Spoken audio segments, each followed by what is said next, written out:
4-ാം നൂറ്റാണ്ടിൽ പൗരസ്ത്യ സുറിയാനി സഭയിൽ നിന്നാണ് നമ്മുടെ പിതാക്കന്മാരെ കേരളത്തിൽ വന്ന് കേരളത്തിലെ സുവിശേഷ പ്രവർത്തനം തുടങ്ങിയതും കേരളത്തിലെ സഭയ്ക്ക് ശക്തി നൽകിയതും. കേരളത്തിലെ സഭ സീറോ മലബാർ എന്നറിയപ്പെടുന്നതിൻ്റെ പ്രധാന കാരണം ഈ പൗരസ്ത്യ സുറിയാനി പാരമ്പര്യത്തിൻ്റെ അടിസ്ഥാനത്തിലാണ് എന്നുള്ളത് നമ്മൾ ഓർത്തിരിക്കേണ്ട കാര്യമാണ്. പക്ഷേ അറിയാതെ അത് നമ്മിൽ നിന്ന് വഴുതി പോകുന്നുണ്ടോ എന്ന് എനിക്കൊരു സംശയമുണ്ട്. വെറുതെ വലിച്ചു നീട്ടി ഒരുപാട് കാര്യങ്ങൾ പറഞ്ഞിട്ട് കാര്യത്തിലേക്ക് കടക്കാതെ ഒരുപാട് വാഗ്ദാനങ്ങൾ, അതിന്റെ ആവശ്യം നമുക്കൊക്കെ അറിയാം. സീറോ മലബാർ എന്ന് പറയുന്നത് സുറിയാനി ക്രിസ്ത്യാനികളുടെ ഒരു ബൈ പ്രോഡക്റ്റ്.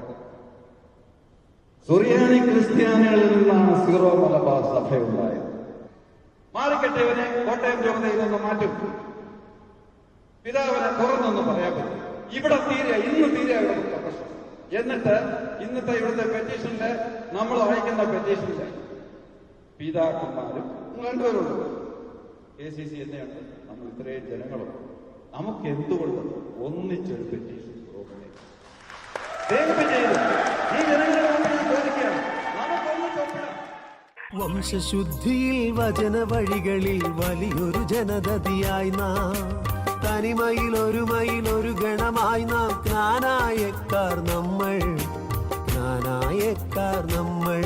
ഇത് നേരറിഞ്ഞൊരു ജനമാണ്. നിരക്കേട് കണ്ടവർ കളരില്ല, ഭാരതസഭയുടെ പൂർവികർ നാം, സുറിയാനിക്കാർ നമ്മൾ.